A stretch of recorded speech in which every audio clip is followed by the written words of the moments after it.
Hello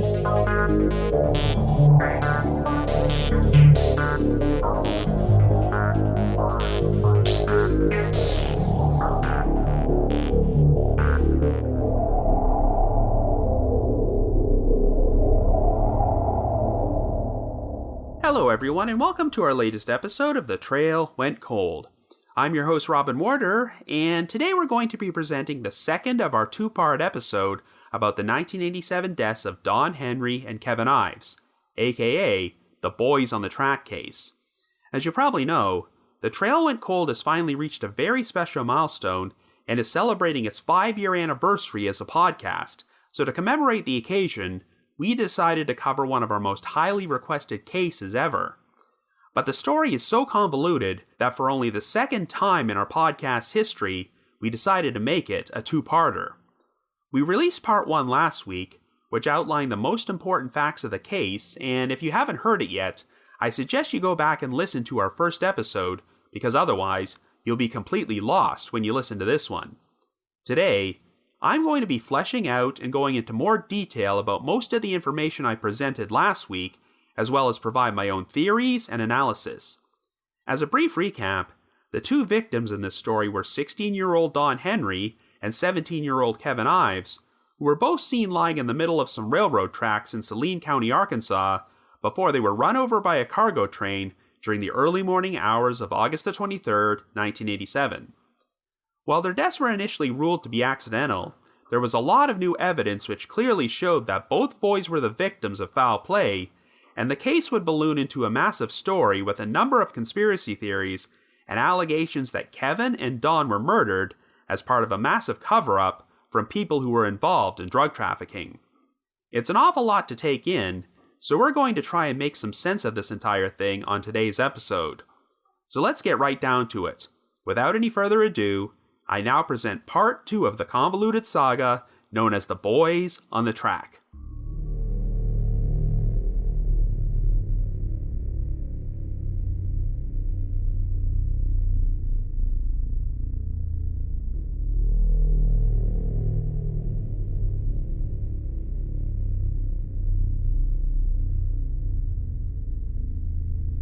So if last week's episode was your introduction to the Boys on the Tracks case, and you felt like your brain was on the verge of exploding, I can assure you, it wasn't always this way. When I sat down to start summarizing this story, I really had no idea where to begin, but I guess the best course of action would be to discuss the original Unsolved Mystery segment. I vividly remember watching it on TV when it first aired, 1 week before my 10th birthday, and it goes without saying that it seriously creeped me out. From a production standpoint, this is definitely one of the scariest segments Unsolved Mysteries ever produced, as most of the reenactments took place in dark, desolate locations, and the show's earliest seasons often had this realistic, grainy-looking documentary style which added to the unsettling atmosphere. Viewing this at such a young age, the idea of these two teenage boys stumbling across something inside those dark woods, which led to them being murdered and placed on the tracks to be run over by a train, was pretty terrifying.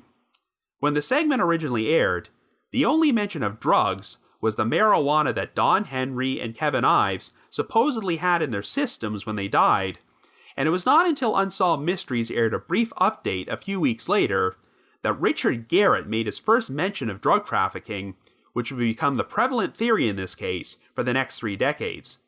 Of course, the show never made any mention of Bill Clinton, and truthfully, as a young Canadian citizen who didn't exactly have extensive knowledge about state governors, I wouldn't have even known who he was at that time. I certainly never would have envisioned him being elected President of the United States within the next 4 years and being linked to this case, so much so that there are people out there who believe he personally had a hand in these murders.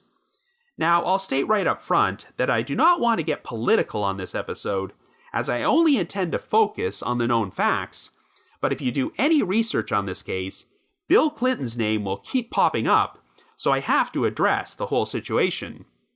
I'm sure most of you have heard of the conspiracy known as the Clinton body count, which alleges that Bill and Hillary Clinton have been responsible for the murders of upwards of 50 people. And if you decide to look up any of these so-called body count lists that have circulated online these past 25 years, Don Henry and Kevin Ives' names are on them, as well as a number of other murder victims connected to this case. As a result, the story has kind of become larger than life, and researching it is quite a challenge.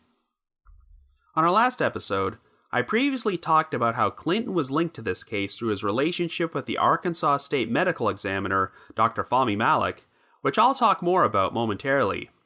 But it's also been alleged that Don and Kevin's deaths were somehow connected to the Mena scandal, which took place in the small town of Mena, Arkansas during the 1980s. A prominent conspiracy theory is that the CIA reportedly used Mena Intermountain Municipal Airport to smuggle weapons and ammunition to the Contras in Nicaragua and drugs back into the United States, and this was done with the full complicity and knowledge of several powerful individuals. This whole story is way too complicated to delve into here, which is why I'm only going to talk about it briefly, but since he was governor of Arkansas during that time period, it's been alleged that Clinton was involved, or at the very least, knew what was going on. The key figure who ran this whole operation in Mena was a pilot named Barry Seal, who used his aircraft to transport guns and drugs and smuggle cocaine for the Medellin cartel in Colombia. Seal has attained a bit more notoriety in recent years because he was portrayed by Tom Cruise in the 2017 film American Made, which was based on the Mena scandal, though you probably shouldn't look at it as a source of historical accuracy. When Seal ran into serious legal troubles, he became an informant for the Drug Enforcement Administration before he was assassinated by contract killers from the Medellin cartel in February of 1986. Even though his death took place a full year and a half before Don Henry and Kevin Ives were killed, you'll often see Barry Seal's name mentioned in conjunction with this case. But I don't want to get too sidetracked, as you would need an entirely separate long-form podcast to really delve into the full details about Seal and the Mena scandal. If you want to learn more about them, check out journalist Mara Leverett's book about this case, The Boys on the Tracks, Death, Denial, and a Mother's Crusade to Bring Her Son's Killers to Justice, which devotes a few chapters to this crazy side story. Now, Mena is located over 100 miles away from Saline County, but I can see why these two stories are often linked, as the most prevalent theory is that drug drops were being done by airplanes over the train tracks where Kevin and Don were killed, and the two boys wound up crossing paths with the wrong people. Bill Clinton's alleged complicity in the Mena scandal is a subject which belongs on an entirely different podcast, but it is a confirmed fact that he was an ally of Dr. Fahmy Malak.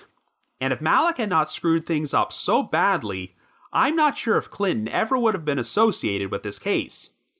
It would be easy to infer that Malak decided to rule the boys' deaths as accidental in order to orchestrate a cover-up, but here's the thing. This was far from the only case he completely botched. A couple of years ago, True Crime Garage did a 4-part series about the boys on the tracks, and one of the most memorable aspects was the captain's takedown of Fahmy Malak, as the episodes detailed so many of his epic screw-ups that the captain finally said, quote, "Well, that's just Fahmy being Fahmy." Well, this might be a bit of a broad statement, but I'm willing to believe that no one else in the history of human civilization has ever been more incompetent at their job than Fahmy Malak.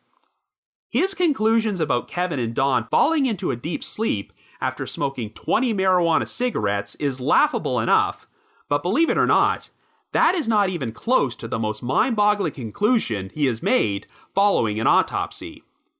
I mentioned during part 1 of this episode that I was going to discuss some of the other investigations Malak botched, but here are some of the most memorable. In 1985, a man named Raymond Albright was shot to death with a large caliber pistol, and Malak ruled his death to be a suicide, even though he was shot in the chest 5 times. That same year, a man named Jimmy Segrist was found dead in a body of water, and his death was ruled to be an accidental drowning, which sounds reasonable, except that Malak had completely overlooked a bullet in the victim's skull.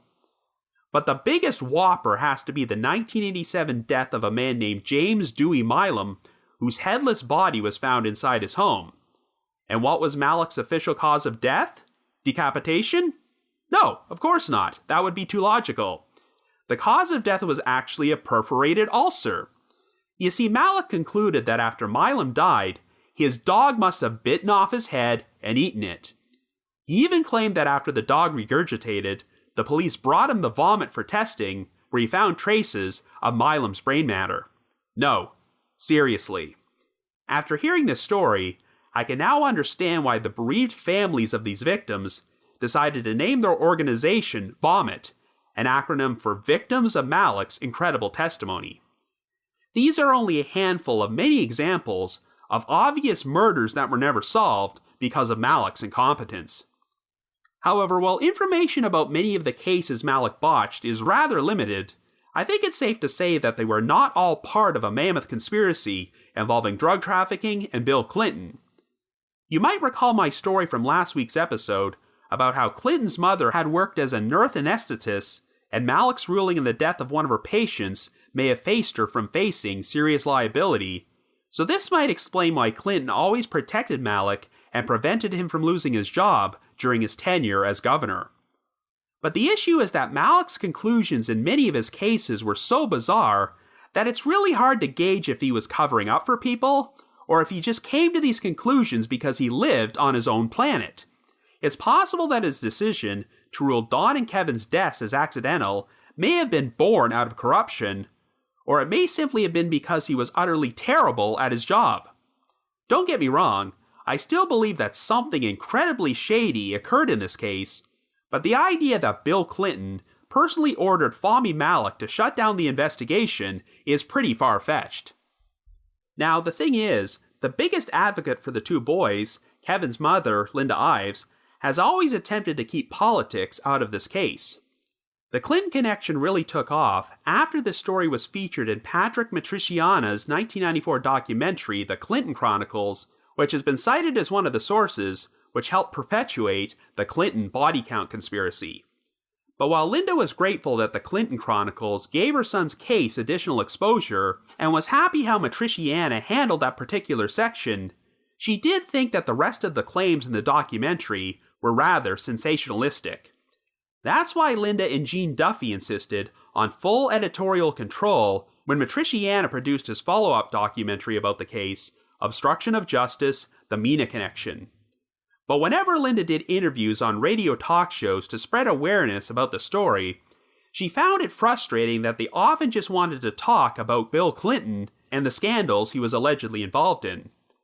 Linda definitely had her own frustrations with Clinton, as she pretty much ignored his demands to remove Fahmy Malik during his tenure as governor, but she always made it very clear that she did not have a political agenda and was not interested in using the case as a platform to attack the president. All she cared about was finding justice for Kevin and Dawn. But to give you an idea of how out of control these conspiracy theories have gotten, I want to talk about the recent developments involving former professional wrestler Billy Jack Haynes. If you know me well at all, you'll know that I've been a pro wrestling fan since childhood, and at the time I started watching, Billy Jack Haynes was a performer for the World Wrestling Federation, aka the WWF, though it is now currently known as World Wrestling Entertainment, aka WWE. I previously joked that I wouldn't have known who Bill Clinton was back when I originally watched the Unsolved Mysteries segment about this case, but I certainly would have known who Billy Jack Haynes was, and yes, I even owned a rubber Billy Jack wrestling doll at that time. So if you told me back then that Billy Jack would end up being linked to the Boys on the Track case 30 years later, I would have said you were crazy. I still remember when the news broke back in 2018 that Billy Jack had come forward and confessed his involvement in the murder. I saw many people in the true crime community express their surprise and wonder if this was going to be a major break in the case. But I can tell you that the reaction in the pro wrestling community was a collective eye roll, and even though a number of mainstream media outlets in Arkansas ran with this story, I think they might have thought twice about it if they knew more about Billy Jack's background. Let's put it this way. Pro wrestling is a very unique and colorful industry filled with a lot of crazy characters who have done a number of crazy things, but even by their standards, Billy Jack Haynes is considered to be on a whole nother level of crazy. The guy has definitely led a very difficult life and had serious issues with drugs and CTE, likely brought on by the numerous concussions and injuries he suffered throughout his pro wrestling career, but he also has a notorious reputation for spreading some truly outrageous conspiracy theories. As an example, many of you are probably familiar with the story of pro wrestler Chris Benoit, who murdered his wife Nancy and 7-year-old son Daniel inside their home in June of 2007 before he ended his own life. Well, according to Billy Jack, Benoit's motive for this crime was finding out that his boss, WWE Chairman Vince McMahon, once had an affair with his wife and was actually the real biological father of his son, so this caused Benoit to snap and murder them. Well, I could point out a million things wrong with this insane theory, but all you really have to do to discredit the whole thing is look up a photo of Daniel Benoit, who is clearly a spitting image of his father. I should also mention that this was not the only unsolved mysteries case that Billy Jack has inserted himself into. At one point, he tried to claim he was involved in the murder of Michael Franke, which took place in Salem, Oregon on January 17, 1989. Franke was the director of Oregon's Department of Corrections before he was stabbed to death in the parking lot of his place of employment, and even though a suspect named Frank Gable was eventually convicted of the murder, his conviction was overturned in 2019, so of course, this case is also rife with conspiracy theories. Well, Billy Jack has tried to claim that he was one of several individuals who was hired to attack Frankie because he was a pedophile, but I can safely say that this is likely 100% false. While I do not believe Billy Jack's story for a second, I can kind of understand why he would insert himself into the Michael Franke case, as Billy Jack hails from Oregon, and he was actually running his own independent wrestling promotion there in 1989. But his decision to insert himself into the Boys on the Track case is pretty random, to say the least. Even before he did this, Billy Jack often claimed in interviews that he got himself involved in drug trafficking and other criminal activity after he left the wrestling business because he was desperate for money. But I somehow doubt this would have been occurring during the summer of 1987 when he was still a full-time employee with the World Wrestling Federation. There are websites out there which have listings for every WWF show, and they confirm that Billy Jack did wrestle at a show in Detroit on August the 21st of that year, and the next match he wrestled took place in San Francisco on August the 25th. So technically, yes, Billy Jack would have been available to travel down to Arkansas during the time period when Don Henry and Kevin Ives were killed. But if you worked for the WWF during the 1980s, you were out on the road traveling non-stop, and it was pretty much your entire life. Billy Jack wrestled on nearly 250 shows in 1987 alone, so I just don't see how he even would have found the time to get involved with a group of drug traffickers. And while I can understand the logic of drug traffickers hiring a large guy like him to function as their muscle at a drug drop, it really doesn't make much sense to hire a recognizable pro wrestler who was constantly appearing on national television during that time period. Billy Jack claimed that they were working under the orders of a quote-unquote criminal politician, and while the media declined to publish the politician's name, I would not be surprised at all if he was referring to Bill Clinton. Now, I mentioned in my previous episode that there's a website devoted to this case at idfiles.com, but judging from some posts which were made on that site in 2019, it appears that Linda Ives and Gene Duffy had a major falling out with Keith Rouncevall, the private investigator who put them in contact with Billy Jack Haynes, and they no longer consider Billy Jack to be a credible source. Apparently, the GoFundMe account that Rouncevall had set up for supporters to donate money to the investigation was a scam, and the YouTube video where Billy Jack shared his story has since been taken down. Overall, I think you can completely discount Billy Jack's version of events, but I still felt it was worth discussing in order to demonstrate the truly unexpected directions this case has gone in.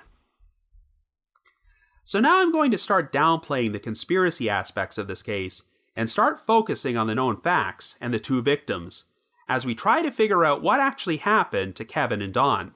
In addition to finding out the truth about what happened, another thing Linda has always fought for is her son's reputation, as throughout the years, there have been a lot of unsubstantiated rumors that the two boys were killed because they themselves were involved in drug dealing or because they stole some drugs from dangerous people. In fact, there was one specific theory which involved them stealing cocaine, but we'll talk more about that in a little while. However, Linda has always believed that Kevin and Dawn were simply in the wrong place at the wrong time and were murdered because they saw something they weren't supposed to see. It's also worth mentioning that when Kevin was 14 years old, both he and a friend of his were caught with a joint in their possession by a police officer, and they wound up going to court and being placed on probation. The Ives family took the situation so seriously that Kevin's father, Larry, forced him to take random urine tests at the hospital lab for the next several months, and they always came back clean, so obviously, the situation put a big scare into Kevin. Now, it's been established that Kevin and Dawn were smoking marijuana on the night they were killed, though they obviously did not smoke 20 joints. The two boys had only been friends for 6 months at that point, and the Iveses really did not even know the Henry family, so perhaps Dawn had influenced Kevin into bending the law a bit, especially when you consider that they went into the woods that night to go spotlighting, which was also illegal. But smoking a few joints is still a far cry from them dealing or stealing drugs. While the Henry family also wanted justice for Dawn, they were nowhere near as outspoken as Linda Ives, and eventually moved away from Saline County, as Curtis apparently felt there might be repercussions against his daughter Gayla if he pushed things too far. But interestingly enough, at one point, Curtis did tell an investigator that following the boys' deaths, he often went walking around the train tracks in the middle of the night to try and figure out what might have happened. He began to notice that a small airplane was making weekly landings on a piece of property near the tracks, but when he turned this information over to the Arkansas State Police, nothing was done. But Curtis also had his suspicions that drug drops were being made in the area and that Dawn and Kevin may have stumbled upon one. So let's go back to the night in question. Before they were run over by the train, we have a window of around 4 hours when the boys' whereabouts are completely unaccounted for, so anything could have happened to them during that time period.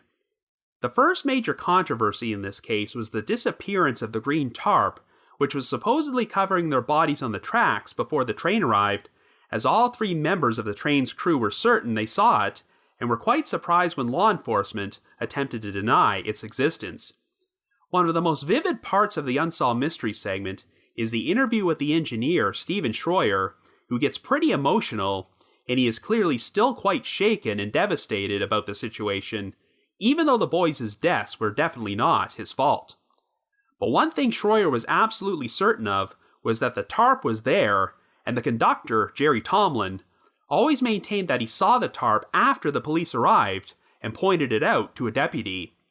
The optical illusion explanation that law enforcement provided made no sense, since 3 separate witnesses reported seeing the tarp, and what's particularly interesting is that Larry Ives was also an engineer who had experience driving locomotives on that exact route at night, so he also found that logic to be insulting.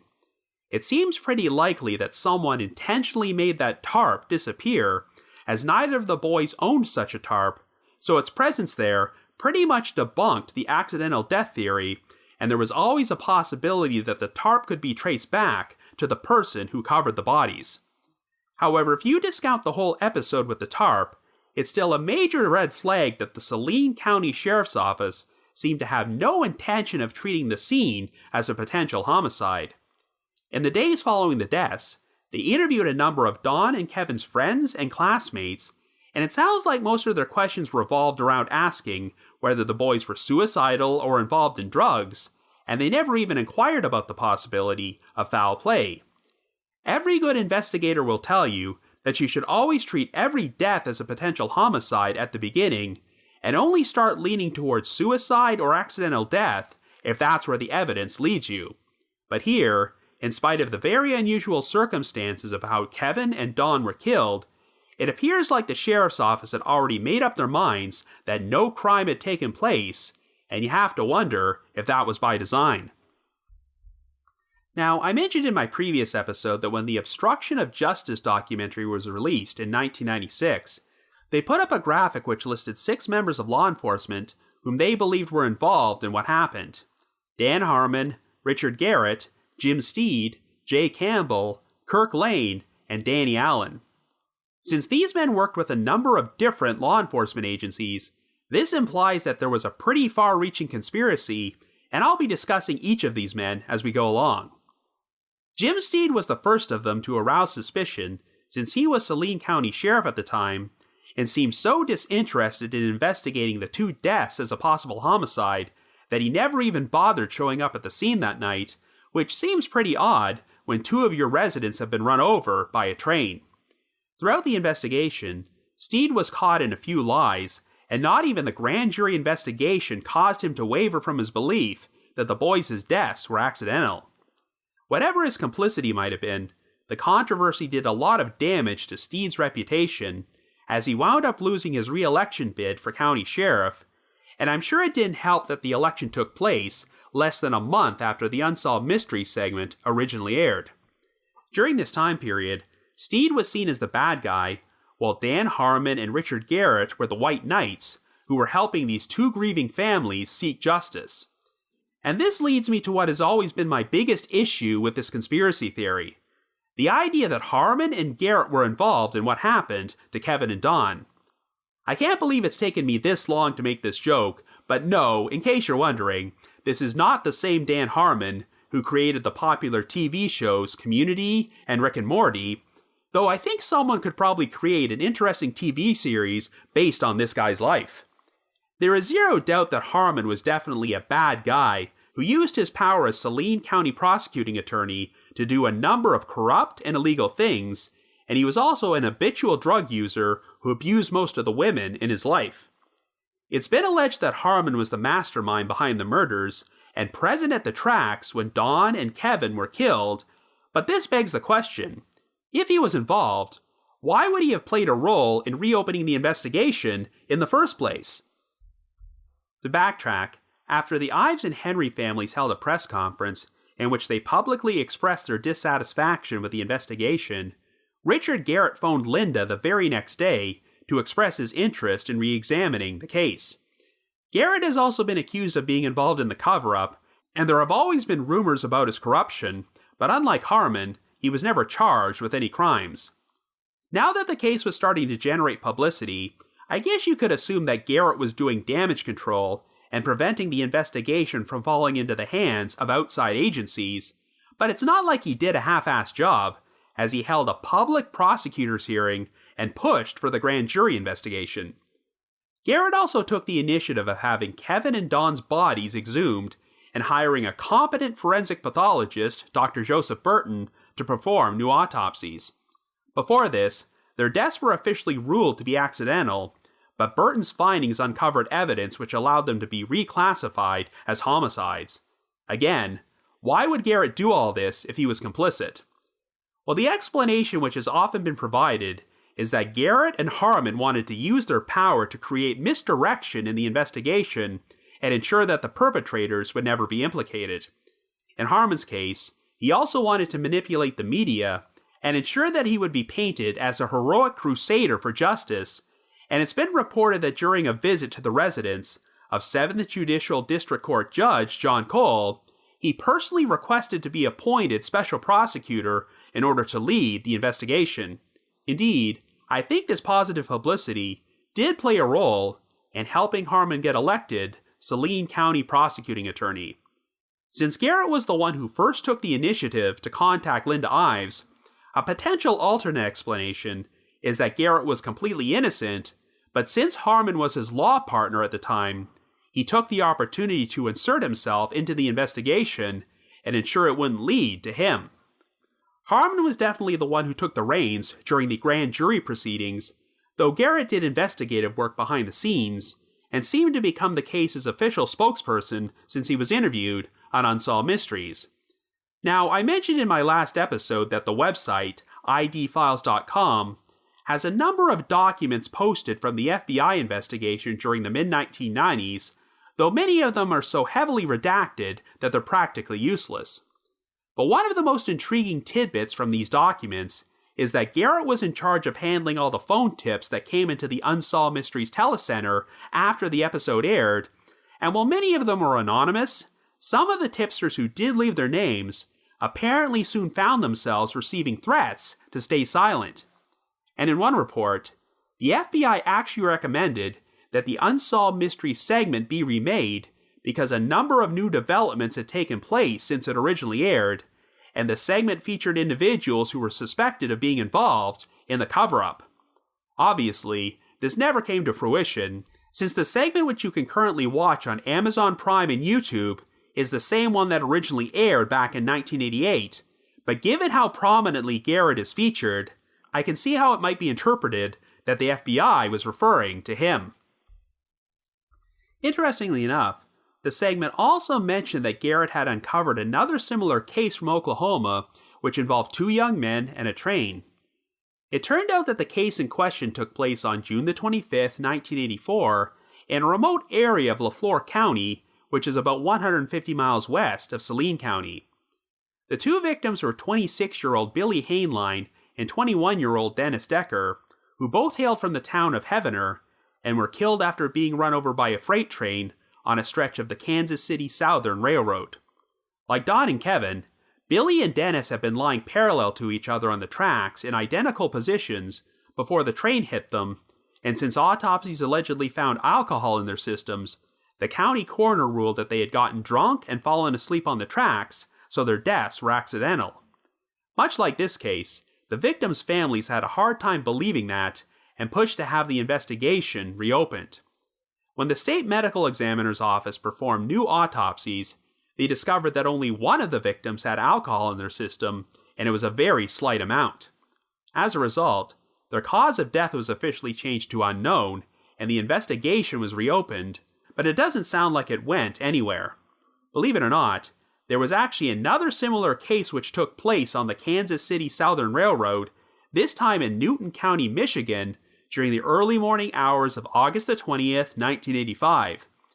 These 2 victims were 15-year-old Sean Reinecke and 13-year-old David Taylor, who were both killed outside their hometown of Newton when they were struck by a freight train on an overpass. Now, I see no indication that these deaths were anything more than a tragic accident, as it seemed like Sean and David were attempting to position themselves between the tracks before the train passed over them, but they miscalculated and were killed. But the case from Oklahoma is a lot more complicated, as about a month after Billy and Dennis were killed, a clandestine methamphetamine laboratory was discovered about 1.5 miles away from the spot on the tracks where they were found. While it's certainly possible they were murdered because they happened to stumble upon this lab, there was no conclusive evidence to prove this. But I find it interesting how when Richard Garrett was brought back to be interviewed on Unsolved Mysteries for an update segment, he brought up the possibility of drug trafficking. I believe this was the first time anyone ever publicly mentioned this possibility, but of course, it became the most prevalent theory in this case for the next 3 decades. Now, once again, if Garrett was involved, why would he bring up the whole drug trafficking angle on national television? Well, he did specifically mention the possibility of Kevin and Don being killed because they stumbled upon a lab which manufactured methamphetamine, but the woods near the railroad tracks were searched several times, and no evidence was ever found to suggest any meth labs ever existed there. So if Garrett was complicit, could he have been using his knowledge about the Oklahoma case to create misdirection in the investigation and divert attention away from the drug drops, which were being conducted with airplanes? Well, in May of 1990, only a few months after Dan Harmon was elected Saline County prosecuting attorney, he uncovered another potential lead involving a woman named Catherine Breithaupt, as Harmon was prosecuting her ex-boyfriend, Paul William Criswell, on charges of distributing cocaine. According to Breithaupt, Criswell had once told her that Don and Kevin were murdered because they had been caught stealing cocaine from the home of a used car dealer named James Calloway, prompting Calloway and 3 other men to chase the boys down and kill them before placing their bodies on the track. Well, Calloway did have a connection to the boys, as Don was longtime friends with his daughter, and she was the one who introduced Don to Kevin to begin with. And Calloway acknowledged that both Don and Kevin had visited his home on numerous occasions. Calloway was also involved in drug dealing and other criminal activity, and it was also believed that Keith Coney had been selling drugs on his behalf. But the problem is that Calloway had lost his house in a divorce settlement and moved out of the area prior to August the 23rd, 1987. and in an odd twist of fate, Richard Garrett had been Calloway's lawyer during his divorce proceedings. So the story about the two boys stealing cocaine from Calloway's residence did not hold up, and nothing ever linked them to the crime. Of course, the Ives and Henry families refused to believe that Don and Kevin would have ever ripped off cocaine from anyone, so if Harmon was actually complicit, you have to wonder if this was his attempt to create misdirection and lead the investigation down the wrong path. I mentioned in my previous episode that Harmon soon found himself butting heads with Gene Duffy, a deputy prosecutor who had been assigned to Saline County to coordinate a drug task force and probe allegations of corruption among local officials. I'm not going to delve too deeply into this because it will distract from the main story, but if you want more information about all the drama between Harmon and Duffy, check out the Mara Leverett book, Boys on the Track. But long story short, once Harmon found out that Duffy was going to be investigating his illegal activities, he attempted to threaten and discredit her at every turn. She would eventually be fired over allegations of financial mismanagement, child abuse, and official improprieties, and was forced to leave the state, though she was eventually cleared of all charges. As a result, Duffy became one of Linda Ives' biggest allies, and she also had a lot of editorial control over the Obstruction of Justice documentary. Even though Harmon ultimately wound up being charged with several felonies and serving time in prison, it sounds like this should have happened many years earlier than it did. The original grand jury investigation into the Ives-Henry case dragged on for several months longer than anyone expected, and while no one was ever indicted for the murders, Harmon did use this as an opportunity to indict some of the witnesses he had subpoenaed on unrelated charges involving drugs and robbery. He also subpoenaed a number of police officers to testify, many of whom did not seem to have any apparent connection to this case. But it's been theorized that Harmon was trying to gauge how much law enforcement might have known about his own illegal activities. In other words, Harmon used the grand jury investigation for his own political gain, but never had any intention of finding justice for Don and Kevin. Okay, I mentioned in my previous episode that a number of odd deaths took place in this section of Arkansas during this time period, many of which are suspected of being connected to this case. I already went over the deaths of Keith Coney and Keith McCaskill, and I'll delve more into them momentarily, but here are some of the other ones. Like Keith Coney, a number of these victims had been subpoenaed to testify at the grand jury proceedings, but failed to appear. On January the 22nd, 1989, 26-year-old Greg Collins, who originally hailed from Saline County, was found dead in a forest in Nevada County after receiving 3 shotgun blasts to the face at close range. Collins was a friend of Keith Coney, and there were rumors that he had been seen with Don and Kevin on the night they were killed, though this was never substantiated, and Collins' murder was never solved. In March of that year, police received an anonymous phone tip about a 19-year-old man from Saline County named Daniel Bearden, who went by the nickname Booney and had been missing for the past 8 months. The caller directed them to a remote area near the town of Redfield, where Bearden was supposedly murdered and buried, but while they never found his body, one of his t-shirts was discovered in the Arkansas River. Bearden was known to be friends with Keith Coney and Greg Collins, and rumored to be involved in drugs and burglaries. In May of 1988, Bearden had informed the Arkansas State Police that Coney had told him that police officers were involved in the deaths of Don Henry and Kevin Ives. 2 days after Bearden made this report, Coney was killed in his bizarre motorcycle accident, and Bearden has still not been found to this day. In April of 1989, 21-year-old Jeff Rhodes, another Saline County resident who was believed to be involved in the drug trade, was found dead in a landfill. He had been shot twice in the head before his body was cut up and set on fire. 2 months earlier, Rhodes had reportedly contacted his father in Texas and told him he was looking to move out of the area because he knew too much about the murder of Keith McCaskill. Unlike many of these other murders, this one was actually solved when a suspect named Frank Pilcher was charged with the crime and received a life sentence, though speculation still abounds that at the very least, Rhodes knew something about McCaskill's death. It's also worth mentioning that Rhodes was believed to have worked for a Saline County cocaine dealer named Ron Kettleson, whose 21-year-old son Jordan Kettleson died under suspicious circumstances in June of 1990 when he was found dead in his truck with a shotgun blast to the head. Jordan Kettleson's death was ruled to be a suicide, and his body was subsequently cremated without an autopsy being performed, but he was a convicted drug dealer, and it's been reported that Frank Pilcher had named Kettleson as being responsible for Keith McCaskill's murder. There's one more death you'll often see grouped in with the others, and it involves another Saline County man named Richard Winters, who was fatally shot in self-defense during the attempted robbery of a gambling house in Lanoke County in July of 1989. It was alleged that James Calloway had recruited Winters to perform the robbery and set him up to be killed because Winters was one of the men who helped Calloway kill Kevin and Don after they were caught stealing cocaine from him.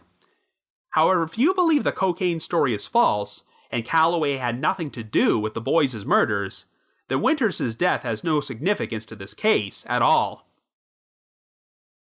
Conspiracy theorists will have you believe that all these deaths are linked to each other and part of the massive cover-up which arose from the Boys on the Tracks murders, but let's not forget that all these people seem to be involved in drugs, robbery, and other forms of criminal activity, so it's not a stretch to believe that they may have been killed for other reasons.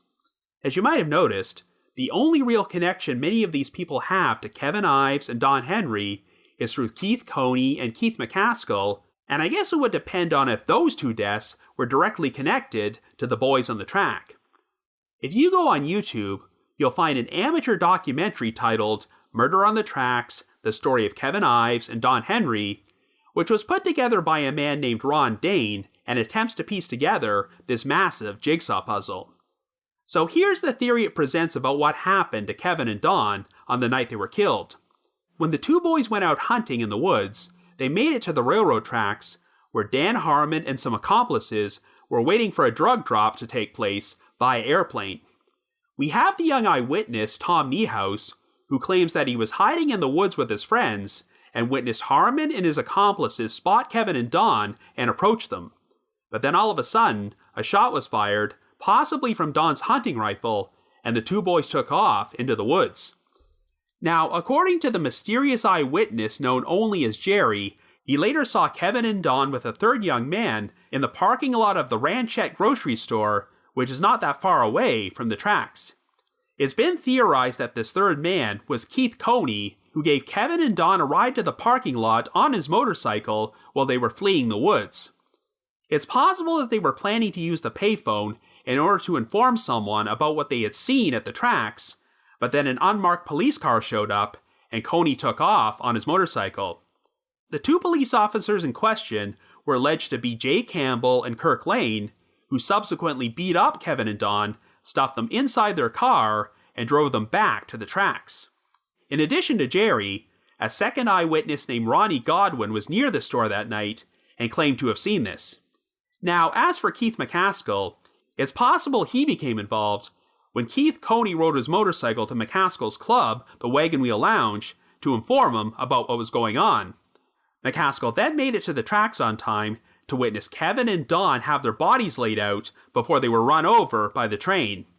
And over the course of the next year, Coney and McCaskill, and possibly the other individuals I mentioned, such as Greg Collins and Booney Bearden, were eliminated because they knew too much. The story provided by Tom Niehaus is that he saw 5 men at the tracks approaching Kevin and Don, and they are believed to be Harmon, Campbell, and Lane, as well as Danny Allen, another police officer whom I'll discuss later on, and another man named Larry Rochelle, though there's virtually no information available about this guy, so I'm not entirely sure who he is. We have a second eyewitness who confessed to being at the tracks and witnessing the murders that night, Harmon's ex-girlfriend, Charlene Wilson. As far as I can tell, she never implicated Campbell and Lane, so it's possible they left the scene after dropping off Kevin and Don, but Wilson did implicate Keith McCaskill. So we have 4 eyewitnesses who all provided details which seem to corroborate this story, but I guess the big issue is how much credibility they actually had. Charlene Wilson and Ronnie Godwin shared their stories while they were incarcerated in jail, and they were both known for having issues with drugs or alcohol. Wilson also revised her story, initially claiming that she was just a witness, but then going so far as to admit that she was responsible for stabbing Dawn. However, it must be stated that Jean Duffy went to bat for Wilson and claimed that she always provided her with good information when she was an informant. And the eyewitness account from the enigmatic Jerry was shared secondhand by Mike Crook, who was also in jail at that time.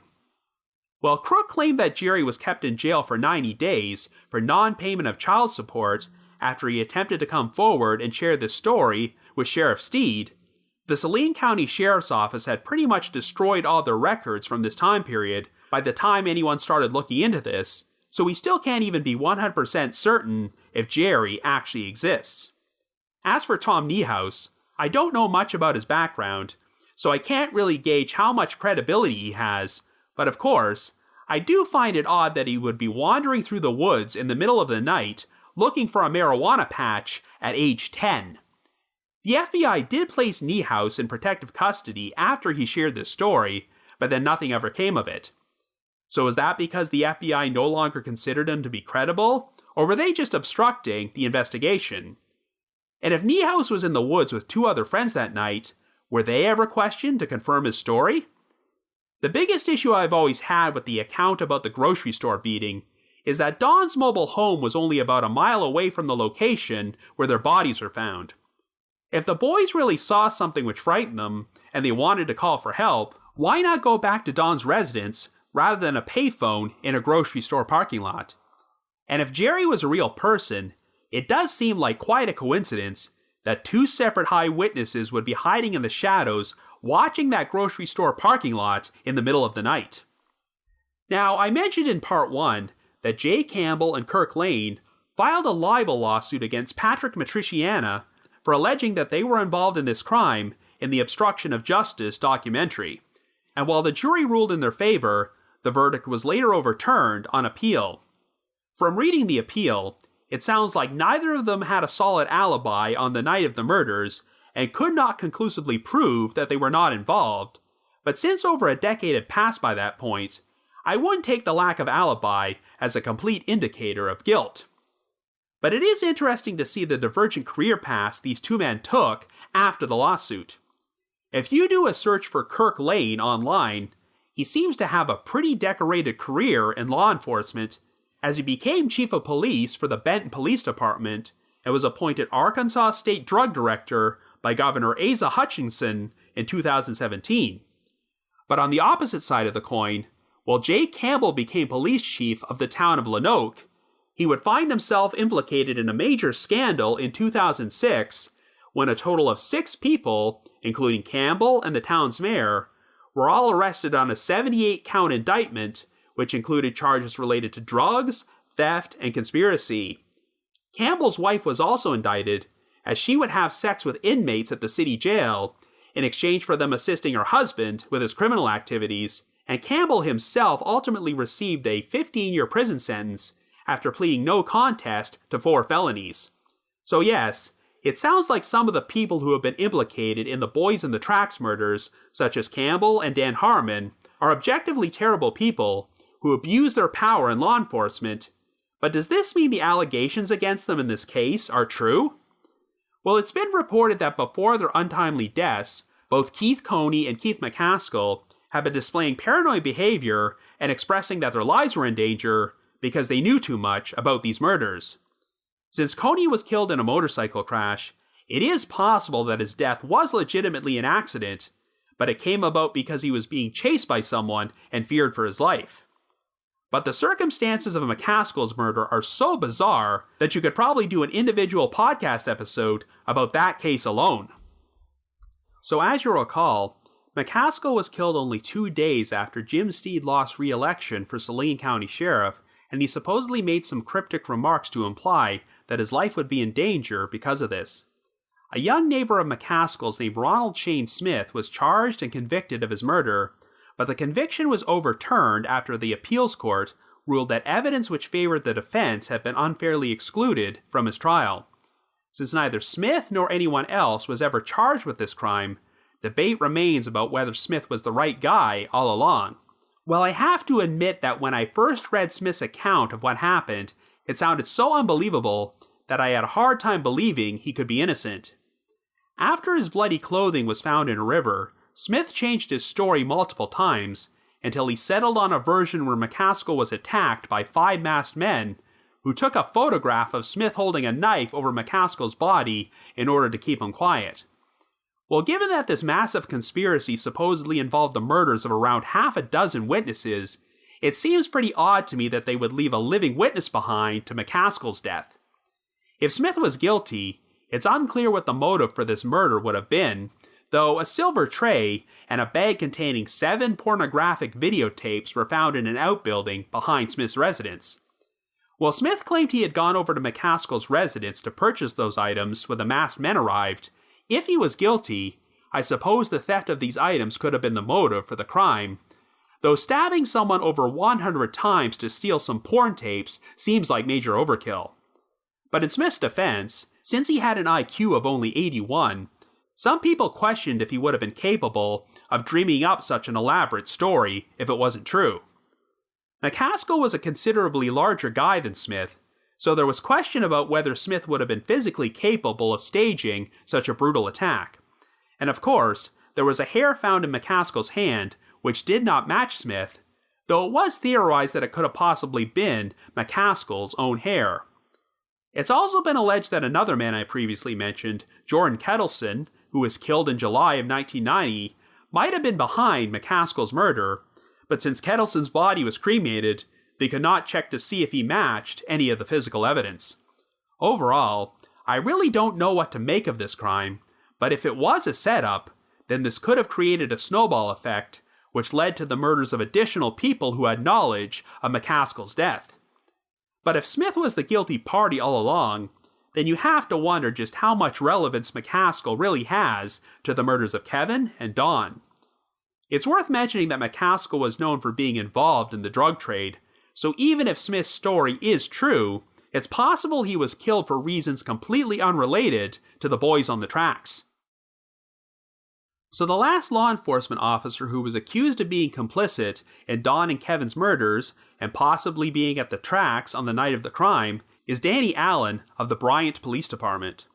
Allen was interviewed during the Unsolved Mysteries segment to describe the incident where he was shot at by the mysterious man in military fatigues, but there is no mention of him at all in Mara Leverett's Boys on the Track book, and information about Allen and his alleged complicity is very scarce.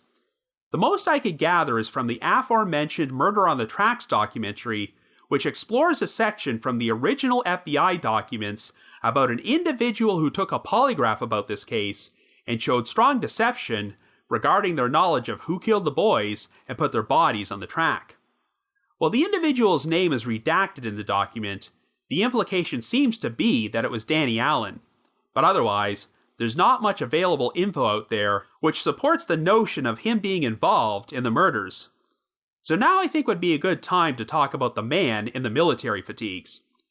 The incident where he fired a shot at Allen's patrol car took place only about a week before Dawn and Kevin were killed, and a man in military fatigues was seen walking down a road located fairly close to the location of their deaths on the night of the crime. Now, I'm sure most people who watch the Unsolved Mysteries episode will tell you that the reenactments featuring the man in military fatigues are some of the creepiest sections of the segment, and the fact that he was never located or identified is pretty unsettling. But surprisingly, this man has never been brought up that much in the subsequent coverage of this case, and given all the conspiracy theories, you have to wonder if the military man has any real connection to the murders, or if he's been lost in the shuffle. But there is an interesting passage about him in the Boys on the Tracks book, and it appears that he might have a connection to Keith Coney. While he is never referred to by name, the book makes reference to a local tough who was suspected of running a large-scale theft ring which specialized in robbing Walmart stores, and he was apparently also looked at as a possible suspect in the deaths of Keith Coney, Greg Collins, and Daniel Booney Bearden. Well, the story goes that on the night the Unsolved Mysteries segment originally aired, this man was present at the Coney family residence and watched the episode with them. When the section about the man in the military fatigues came on, he supposedly pointed to the camouflage shirt he was wearing and said, quote, "Who do we all know that wears camouflage all the time?" which kind of left the family unsettled. As far as I know, this person's identity has never been revealed publicly, so I have no idea if he has any real connection to this case. But none of the conspiracy theories involving Dan Harmon and corrupt law enforcement officials and drug drops account for a man in military fatigues, so it's possible he might be nothing more than a red herring. However, now that I presented the conspiracy theories, I want to take a few moments to look at this case from an alternate perspective and explore the possibility that all this stuff about drug trafficking is just smoke and mirrors, and Kevin and Dawn were killed for entirely different reasons. Interestingly enough, in 1992, years before she published Boys on the Tracks as a book, Mara Leverett had written an extensive article about this case for the Arkansas Times, which discussed another potential lead which was never mentioned in the book. It's possible it was not included because it was deemed to be irrelevant by the time the book was published, but I still think it's worth discussing. Before they went out hunting in the woods, Dawn and Kevin had spent most of the evening hanging out in a commuter parking lot with friends, but it appears that before they headed back to Dawn's residence, the two boys did part ways for a brief period of time.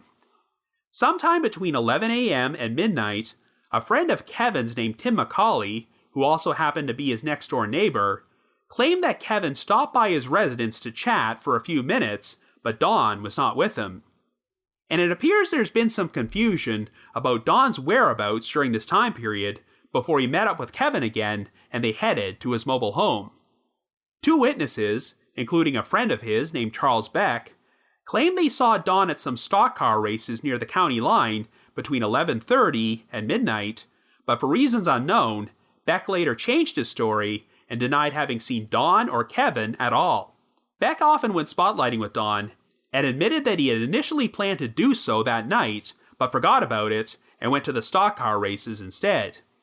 This might not seem very significant, except that a few weeks after the boys' deaths, a 14-year-old girl named Sharon Liggins would come forward and tell police that Beck's cousin, who was a friend of hers, had once told her that Beck had been in the woods with Dawn and Kevin that night, and two black guys had threatened him if he said anything about, quote-unquote, knocking the boys in the head and tying them on the tracks. And Beck also apparently mentioned that these two guys were in a pickup truck. Well, the detail about the boys being knocked in the head is particularly interesting because by this point, the boys' bodies had not yet been exhumed, and no one knew that Kevin had been hit in the face with the butt of a rifle. Beck's cousin was called upon to testify at the prosecutor's hearing, but she denied ever having shared that story. Beck himself testified at the prosecutor's hearing and the grand jury proceeding, but when the Arkansas State Police later asked Beck to take a polygraph to confirm his testimony, he refused.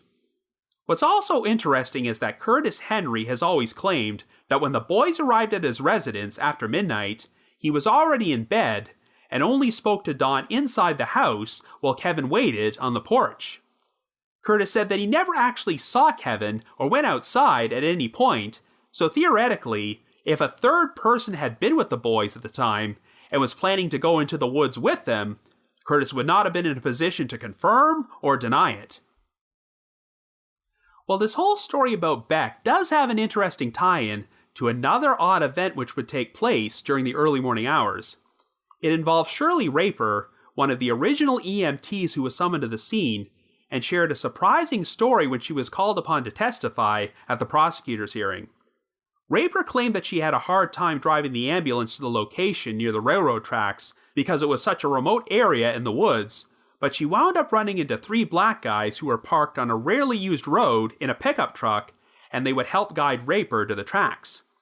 But what's odd is that when Raper asked the men what they were doing there in the woods at that hour, they claimed they were members of the volunteer fire department in the nearby town of Alexander and were surveying the scene in case they needed to offer assistance. But the problem is that Alexander did not even have a fire department. When Raper shared this story on the witness stand, she was asked why she had never told anybody about it before, and she said it was because no one ever asked her. Once again, this information was not public knowledge at the time Sharon Liggins originally shared her story about Charles Beck being threatened by a pair of black men in a pickup truck. The men Raper encountered were eventually identified as Tommy Lee Madison, Alan Smith, and Gary Pulliam. When questioned, Madison denied having any involvement in the boys' death, and the results of a polygraph he took seemed to indicate he was being truthful. Madison was later subpoenaed to testify during the grand jury proceedings, but he also wound up being arrested in an unrelated drug investigation and indicted on 8 counts of distributing cocaine, for which he received a 30-year prison sentence.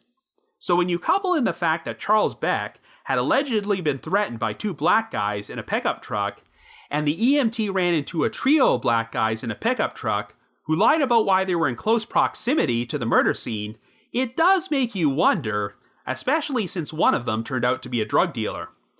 Of course, this whole series of events might not be significant at all, as perhaps Madison and his associates were in the woods that morning conducting illegal activity that had nothing to do with the case, which is why they lied about being members of the fire department. But I shared these details to address potential alternate scenarios that do not involve vast conspiracies involving corrupt law enforcement officials and drug trafficking.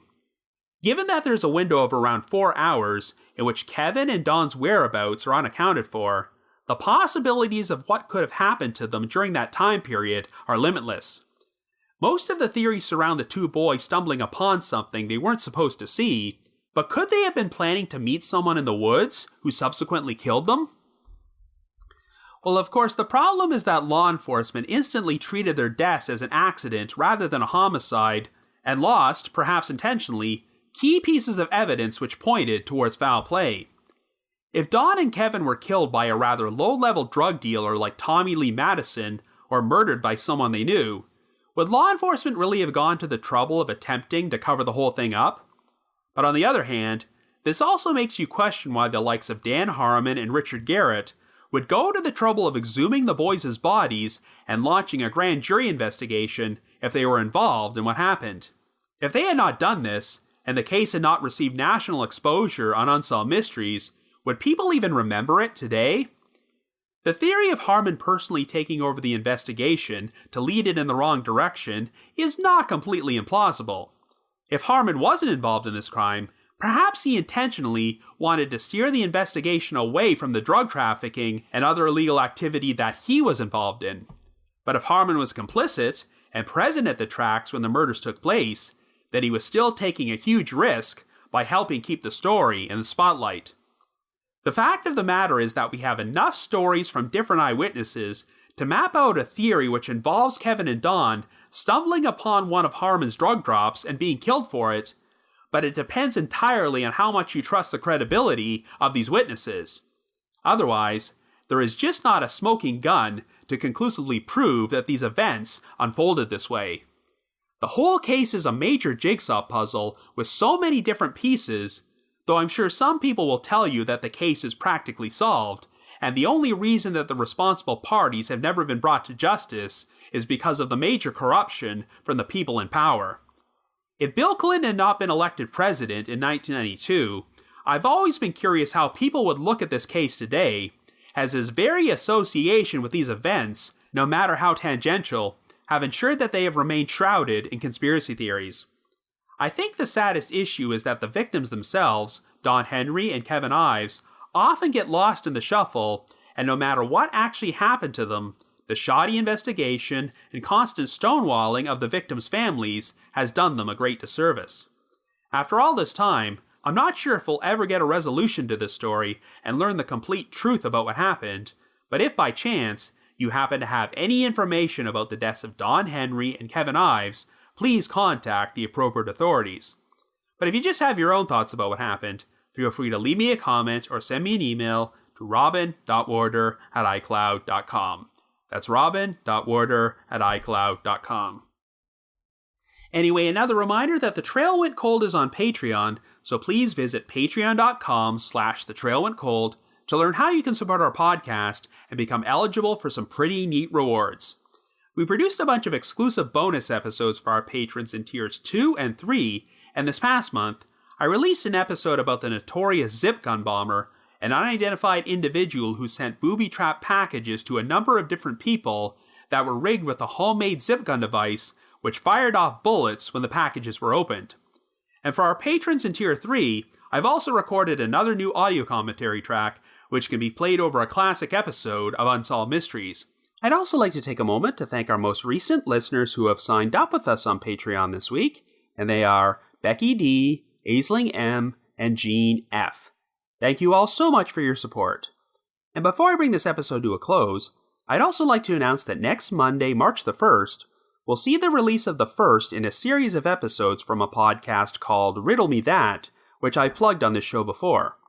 These episodes will cover the tragic unsolved death of Jacob Landine, the infant brother of Eric Landine, who also hosts his own podcast called True Consequences. Here's a promo for this upcoming series of episodes about Jacob. Hi, I'm Jules from Riddle Me That True Crime. I'm Robin Warder from The Trail Went Cold, and Jules and I want to tell you a little bit about a case that means a great deal to us. The death of 9-month-old baby Jacob Landine on April the 10th, 1987 in Socorro, New Mexico. The day prior to his death, on April 9th, baby Jacob was being watched by his mother Brenda's new boyfriend John, not his real name, in his mobile home on 1453 Fatima Drive. While John was babysitting Jacob, Jacob would incur what would be his second head injury in a period of weeks. The prior head injury was a subdural hematoma, or brain bleed, and it was serious enough that it needed to be lanced to take pressure off baby Jacob's brain while being monitored by doctors over the course of several days. The circumstances surrounding how Jacob was injured and subsequently died are murky at best, with the suspect giving multiple versions of the events of the day, ranging from Jacob choking and accidentally hitting his head while trying to dislodge a cookie, to Jacob falling and John returning to see the injured infant. The suspect also reportedly confessed to officers that he was indeed responsible, but there is no paper or audio record of this confession in the police file. The reasons given by the DA for not pursuing the case are confusing as well, with one of the reasons being that they were worried that John would file charges against the state. It was the opinion of the doctors that baby Jacob was struck in the head and this was no accident. In the years to follow, John goes on to sexually abuse young Eric, as well as physically abusing his mother Brenda and emotionally abusing and isolating them both, making their world very small. During the autopsy, layers of abuse seem to be present.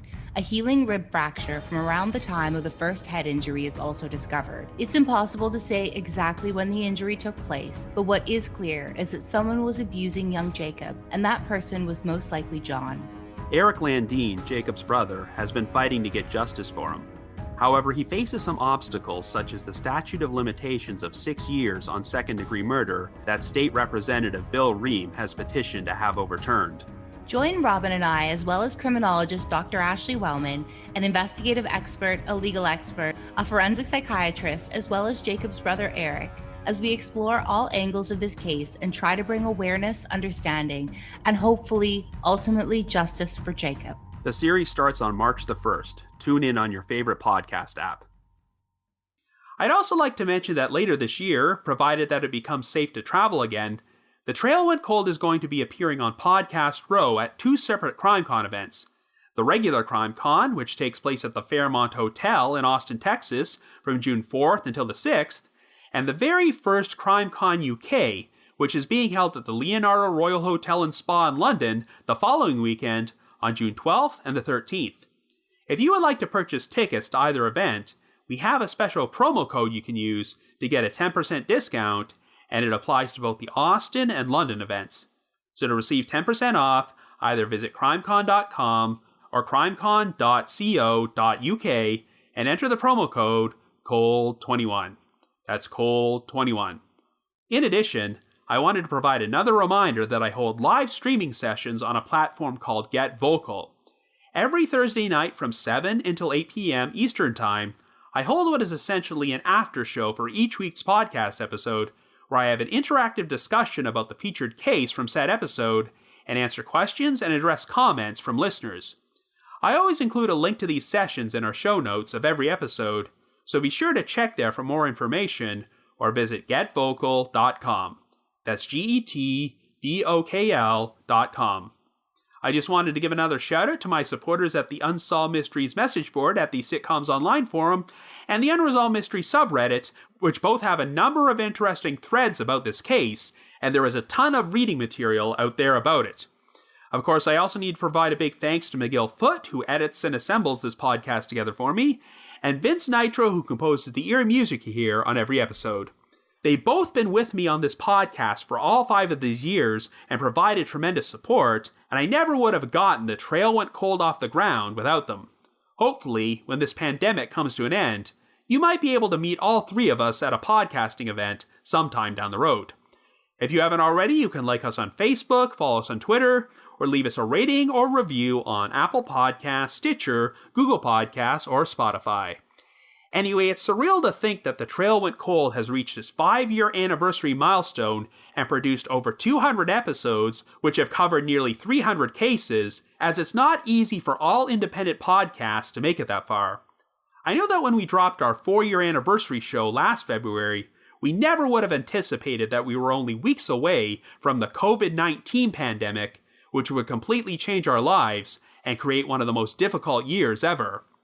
We hope the world can return to normalcy someday, but whatever happens, we're still grateful for the amazing support from our listeners who have stuck with us over the past year, and I'm glad that podcasting is the one medium where we can continue producing content for you even when the world is in a difficult place. So we hope you all stay safe and healthy, and thank you all so much for making this such an amazing ride.